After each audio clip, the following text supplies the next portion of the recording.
Hello and welcome back to whatever this YouTube channel's called nowadays. To be honest, I don't know.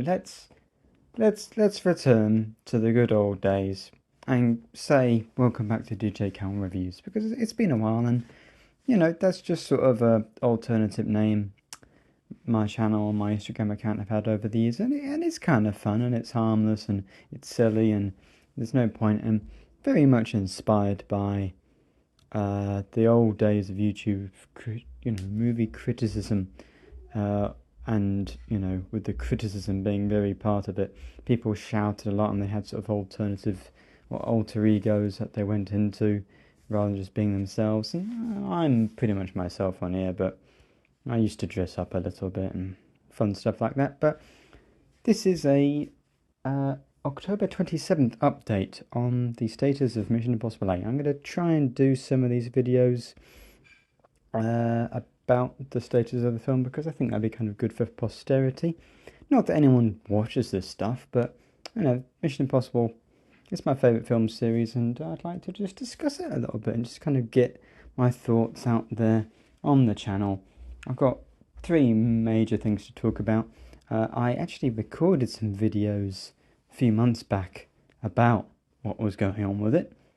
I guess the main thing to say is that we don't know anything about it, which is crazy because the film is 206 days away. And by this sort of point, you'd imagine you'd even have a title or some sort of plot synopsis. I mean, compared to the last film, in No Time to Die, very similar, big spy movie, postponed because of COVID, and then the writer's strikes in this case. We knew about the film, we'd seen trailers for that because they'd been postponed so much that marketing had already begun. Whereas on this one, it's the complete opposite of the previous Mission Impossible film, Dead Reckoning Part 1, even though this one's Part 2, but it's not called Part 2. That's the major thing to say, that it's an interesting situation because we don't know too much about the film, we don't even know the title, despite there being a Part 1. So it will be a Part 2, but that's pretty much all we know at this point. And then, equally, I think the only other thing was that, no, that was pretty much it. We can't really say anything else other than we're not too sure what's going on with the film. So I think it's still filming, which is crazy. They haven't gone to as many foreign locations, international locations, as they had on the previous film. They'd been to Italy and Norway, and to the United Arab Emirates as well, maybe the Saudi Arabian desert as well, whereas on this one they've been to London, which they always do, and they've been to, well, allegedly they'd been to Malta and Turkey, but I don't actually think they did. And then they've been to the Arctic, which is fine, and that's confirmed. So I feel like, and then of course they filmed the biplane sequence, which is supposed to be ending the film, where Tom Cruise is hanging off the plane in South Africa. But I believe they are actually pretty much done. I mean, they have to be because I think Tom Cruise's next movie, he's filming that pretty soon, and they've been filming this since, bits and pieces on the first movie since 2020. So it's approaching 5 years now, so they will have finished. Some other news though, that is that the budget of the first film, so Mission Impossible Dead Reckoning Part 1, ballooned a lot because of COVID, and fair enough, and it was a big budget anyway. I think it was going to be $200 million, which is pretty standard nowadays, boosted up to 290 gross budget because of COVID, and then down to 220 net because of tax breaks and things like that. But this one, maybe it'll get another tax break, but the budget is apparently $300 million, which would make it top 10, top 5 budgets of all time. Bear with me as I try and find some confirmation on that, because I was just looking that up. Bear with me.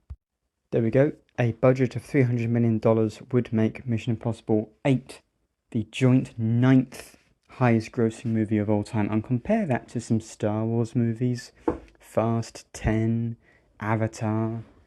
I mean, Pirates of the Caribbean. These are massive Disney movies, and Paramount, with the amount of money it's going to lose this month on Gladiator 2, I assume Gladiator 2 is going to bomb horribly because the budget of that is $310 million, which is just, it's about 150 million too much for that sort of film. Yeah, Paramount is going to be in some big trouble, but apparently that's because, I mean, of course, firstly, it's a big movie. It's going to be $200 million. I'm sure Paramount would have happily paid that much before COVID to make a Tom Cruise movie after the success of the last few Mission Impossibles. But then to put maybe 600 million into these two movies, and then another 300 into Gladiator 2. I don't think Paramount was expecting to put $1 billion into those three movies. Probably more like 600 in total rather than 600 for two of them. I don't know why I'm including Gladiator in this, but I guess Ridley Scott, Tom Cruise are kind of big names rather than the actual movies being kind of big franchises themselves, which, you know, it's not true. Mission Impossible is very big. But also there was a big stunt that went wrong with the submarine. The set broke. That was supposed to have cost a lot of money, and then the writer's strikes, actors' strikes would have put some extra money onto it as well. So, yeah, the box office already wasn't looking too optimistic, given that the first one made 570 million, which is a lot of money, but it's not a lot of money when the budget is that big, 300 million. Of course, you have to factor in that you don't just make more money than the budget that's reported on Wikipedia to make money. You actually need to make a whole lot more with, cuts going to various actors and to various investors, and that, of course, the cinema chains take a lot of the money themselves as well. Well, they don't take a lot, but they have to take some. So, that film probably lost $100 million. So you'd like to think, okay, well, the second one can't be that big a budget because it won't be quite as affected as COVID because it's the second one. It's filmed slightly later. Well, they did kind of film them back to back, so actually in the end, it's going to cost more. So, yeah, the box office prospects are, they're not dead in the water. The first one was dead in the water because of Barbenheimer. That is the main reason. It's a really well-reviewed, well-liked film. It would not have dropped off that much were it not for both those films. I think if Oppenheimer or Barbie had come out, I think it probably would have done a little bit better. But this time, not quite as big. So we've got Lilo and Stitch, and we've got The Karate Kid. So The Karate Kid could be one of those surprise hits, because I think people like that old movie. I don't think that it's going to be like a juggernaut, but maybe it could be like a legacy sequel like Top Gun Maverick, where it does make a lot of money. And then Lilo and Stitch, another Disney remake, I don't see that doing quite so well. It could pretty much end up similar to Dead Reckoning and Little Mermaid, making about close to 600 million. I think, as for those three films coming out at that time, Mission 8 will come on top of them. I think, to be honest, it's kind of cut your losses. Make sure you don't lose another 100 million. 7 to 750. I was hoping the first one would make $1 billion, be the first Mission Impossible film to make $1 billion. It didn't. It made, pretty much half that. This one's got to make, I don't see it saving up or making up for the failure of the first film. It's more so going to be just slightly better than the first, box office wise. But the main thing, we mentioned Gladiator 2, that being a Paramount movie. It's not officially confirmed that the trailer is going to come out with the release of Gladiator 2, but it is all but officially confirmed that the trailer for Mission Impossible 8, finally, after many, many, many months of delays and bad news stories and just that discussion of the box office and how well is it going to do, I think one of the main reasons the first film didn't do so well compared to the great marketing and sort of organic, unrepeatable internet sort of buzz around Barbenheimer, the marketing of the first film was not so good. More so that there wasn't that much. I guess that there was. They would have put a lot of money into it, but it felt like they just mistimed everything.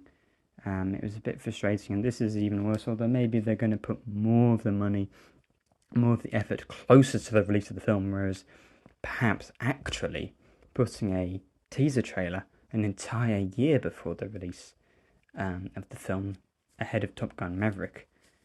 Maybe that was a bad idea in the end, but I think Barbenheimer put a stop to any sort of prospective profit that film had going for it. So very excited about the new trailer. It's just a few weeks away now, so I thought I'd release this just a bit beforehand. I'm very excited. Interested to see what the tone of the film's going to be. Is it going to be pretty much the same as the first one? I imagine so. Even though it's going to have a new title, a new subtitle, it's still really going to be properly a part two of a two-part, story. So probably the tone is going to be pretty much the same. This color palette's going to be pretty much the same. I'm not sure that they would have planned to sort of pivot and make it seem like a different sort of film because of the box office disappointment of the first one. So it'll probably be more of the same, but more of the same is good because it was very well reviewed. I have a lot of sort of niggles about it, to be honest, but I did enjoy the film. It did satisfy me as a fan, and I'm hoping this new one that we're going to get a glimpse of in a few weeks does the same. If you have listened all the way through, thank you very much, and I'll probably see you around after the release of the trailer, and I'll do a review for the other big movie coming up, Gladiator 2, as well.